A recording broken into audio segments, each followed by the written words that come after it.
Hello everyone. In today's video we are going to go over the cases of 5 serial killers who were never caught, and some of them may still be active today. And as we know, serial killers can never really stop murdering.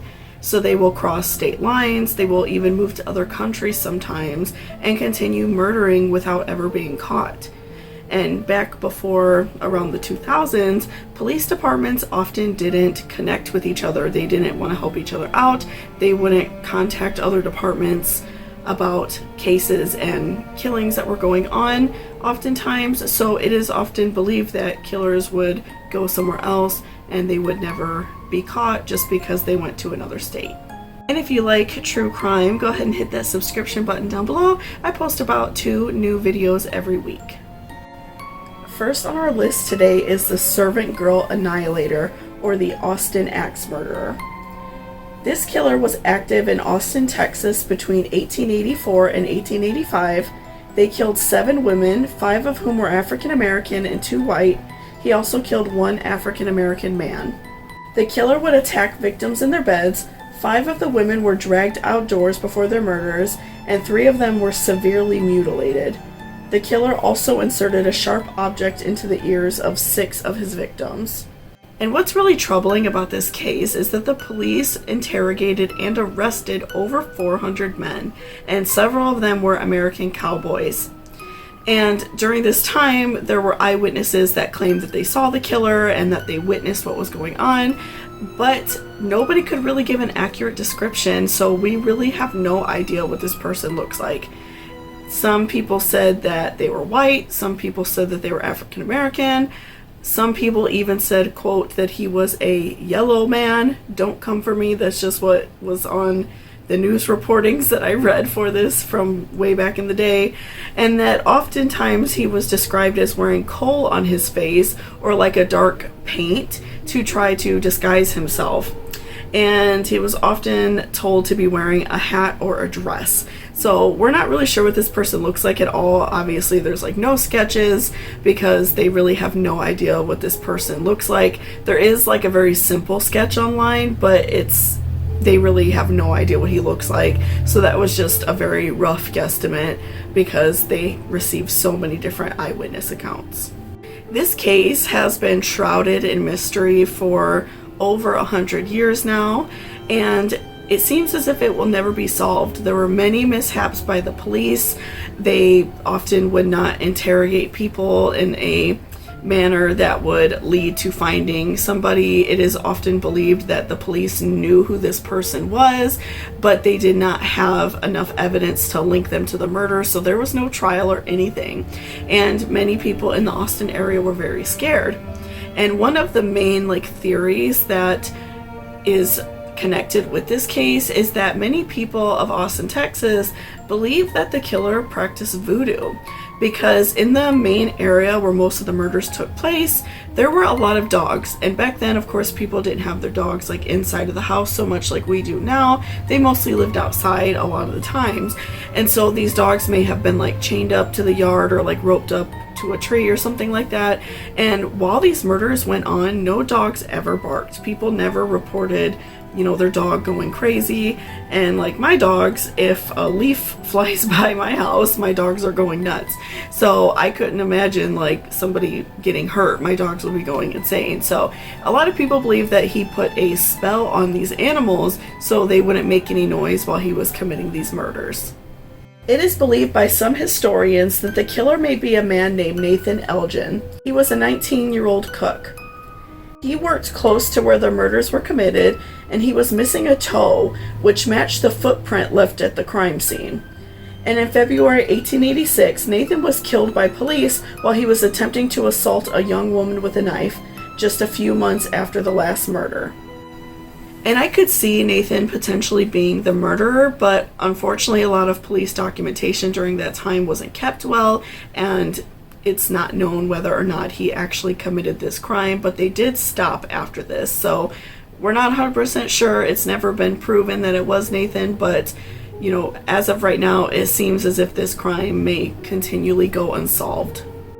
And next on our list, we have the Babysitter Killer, or the Oakland County Child Killer. They were responsible for the deaths of 4 children in Oakland County, Michigan between 1976 and 77. The victims include Mark Stebbins, who was 12 years old. His remains were found 4 days later, and he was sexually abused and had a laceration on his head. Jill Robinson, who was also 12 years old, she left her home on December 22, 1976, after getting into an argument with her mother. Her bicycle was found behind a hobby store the next day, and her remains were found on Interstate 75 on December 26. She was shot in the face. Christine Mielek was 10 years old and was reported missing on January 2, 1977, after she did not return home from walking to a gas station. Her remains were found by a mail carrier on a rural road, and her body was seen from the homes nearby. She had been smothered less than 24 hours before her body was found. And lastly, Timothy King, who was 11 years old, went missing on March 16, 1977, after walking to a pharmacy. His remains were found by 2 teenagers in a ditch, and he was also sexually assaulted and suffocated 6 hours before his body was found. And during this time in Oakland County, there were several other child murders with children around the same age, and their bodies were found outside as well. So they were potentially dealing with a serial killer who had a very large body count at this point, but at this time, they believed that there were multiple killers during this time, and one of the murders was actually proven to be done by somebody else. So they put together a task force that started working in the Oakland County area in order to find out exactly what happened. And they were able to find out from an eyewitness that they saw a child that looked just like Timothy and was carrying a skateboard like Timothy outside of the local pharmacy that he would have went to, and he was talking to a man. And police were able to gain a composite sketch, and they were able to send it out to everybody in the area, and this was causing a panic in the area. So this was able to allow people to, help the task force look for this killer. And because of this composite sketch, the task force received over 18,000 tips, and over 12 men were arrested during this investigation. But this was not due to the murders. During this time, police discovered an underage pornography ring while investigating and arresting these men. So unfortunately at this time they did not find the killer, but they were able to arrest several men who were participating in this underage pornography ring. In December 1978, the task force was shut down because there was no longer any headway in this case. So it was turned over to state police. This case has a lot of frustrating details and police missteps, and I would like to do a deep dive on it in the future, so let me know if this is something you all would like to see. And this case was reopened in 2012, but the only thing that has come from it was DNA that was found on Mark and DNA that was found on Timothy did match. So we do know that both of these murders were committed by the same person. Next on our list is Bible John, and he was active in Glasgow, Scotland between 1968 and 1969. He met all 3 of his victims at Barrowland Ballroom, which was a club in the city. All of his victims were between ages 25 and 32, and they all had brunette hair. And Bible John earned his nickname on Halloween night in 1969 when he was taking a taxi home with his last victim, Helen Potok. And in this taxi, he was talking about all of these women that goes to the club and how women were adulterers and quoting Bible verses. And this taxi driver, after he heard what happened, the following day, he heard that somebody was murdered. He reported to the police that somebody was acting really sketchy in his taxi, and he told them exactly what he looked like, and they were able to put a composite sketch together after he heard that Helen was murdered. So he was telling police all about him quoting Bible verses and everything, and that's how he earned the name Bible John. And this composite sketch was the first one in Scotland to be released to the public so they could watch out for him, because he was hitting this club over and over, and so they wanted the general public to be aware of him and, hopefully knows what he looks like so nobody else would be murdered. And the description the taxi driver gave was that Bible John was about 5'10" and tall and slim. He was well dressed with reddish or light brown hair, nicely cut short around the neck, and he was between the ages of 25 and 30. This has been Scotland's largest manhunt to date, with over 100 detectives working on the case, and 50,000 witness statements were taken from door-to-door inquiries.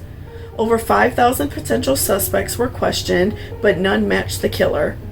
Many police officers worked undercover at Barrowland, but the killer never struck again. Investigators at this time believe that Bible John has died or was jailed for an unrelated offense. And next on our list is the Redhead Murders. This is a series of unsolved homicides committed to females with red hair from 1978 to 1992 in Tennessee, Arkansas, Kentucky, Mississippi, Pennsylvania, and West Virginia. There are up to 11 women who have been linked with this killer, but many have remained unidentified, although investigators believe that the women were most likely hitchhiking or were involved in sex work. And it's believed that many of these victims were vagrants and people who really didn't have a home, because the victims who have been identified, they had to be identified by acquaintances or people that they used to know, and they were never reported missing by anyone in their family or close friends. And the victims who have not been identified at this point and have been worked up in like computer generated police sketches, they have never been reported missing, and they didn't match any missing person reports in the area. So it's believed that many of these women were vagrants, or like they said, hitchhikers or sex workers, and they really didn't have anywhere else to go, and so they were easy victims for this killer. And little evidence has been found on these victims, little DNA, being able to link these crimes together. But one major similarity that has led police to link all these crimes to one or maybe two people is the fact that they were all killed in the similar manner by blunt force trauma. One possible suspect was arrested in 1985, and his name is Jerry Leon Johns. He attacked and attempted to strangle a woman with red hair and left her near a highway, assuming she was dead. He was not found guilty of the other murders, but was convicted for kidnapping and attempted murder. And in 2015, Jerry died in prison at the age of 67, but in 2016, DNA testing proved that Jerry's DNA matched to DNA that was found on the victim, Tina Farmer. And at this point, it is not confirmed whether or not Jerry is the actual red-headed murderer, or if he worked with someone else, or if it was only him. It's not been confirmed if it was done by one or multiple people. And last on our list is Francis Herman. He has been connected to several murders but has never been found. He was originally from England but immigrated to America and became a pastor in Salt Lake City, Utah. And in September of 1895, a Swedish immigrant named Henrietta Clausen was hired by Francis to watch after the church while he was away on a conference. When he returned, Henrietta returned to her normal church duties and told a fellow churchgoer that she was going to visit a Mrs. Hanson in town. She also said she would be back to attend the evening services. When he returned the following day, Henrietta returned to her normal church duties and told a fellow churchgoer that she was going to visit a Mrs. Hanson in town. She also said she would be back to attend the evening services that night. When days passed before Henrietta returned, many of her friends asked Francis if he had seen her, and he told them no. Although the church janitor later told investigators that Francis asked him to clean out the old furnace of the church, as it has not been used for a long time. And a man named Ed Johnson reported an intense stench coming from the furnace and passed out from the smell. 2 weeks later, Francis again left town and asked a friend to look after the church for him. At this point, Henrietta's bones were discovered, as well as a butcher knife, her garter belt, and jewelry, and a belt buckle that was attached to her dress. The bones were sent out to the police for investigation, and Francis was then implicated on the disappearance of Annie Samuelson. Annie recently left her job as a nanny and housekeeper for a family in town to work for Francis as a housekeeper of the church. She even told her friends that she was supposed to marry Francis on February 29th, 1896. On that day, Francis was in town.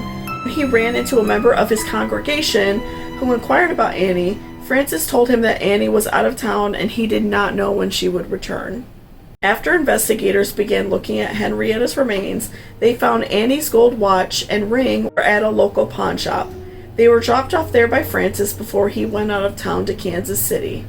There are several other deaths that historical investigators believe Francis committed. He had 4 ex-wives that he murdered, as well as 2 children that he believed to have murdered as well.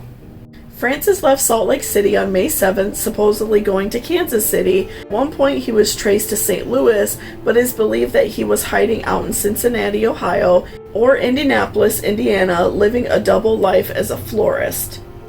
There were several other men all over the country who were suspected to be Francis, but none of them were charged as they could prove who they really were. And I found this case to be especially frustrating because Francis most likely went on to kill other women that he had relationships with, because we know, like we said in the beginning of the video, that killers are never really, they never stop. Like serial killers, they never really quit. So most likely he went on and probably killed other women that he held relationships with, but most likely, you know, of course, changed his name, and, you know, they weren't able to really connect back then and talk with each other. So I truly feel like he probably went on and killed other people, which is really quite sad. So which one of these cases was most interesting to you guys? If there are any of them that you would like me to do a more detailed video on, please let me know, as well as any other killers you would like me to cover in general. Leave them all in the comments down below. Otherwise, I hope you guys stay safe out there and have a great day. Bye-bye.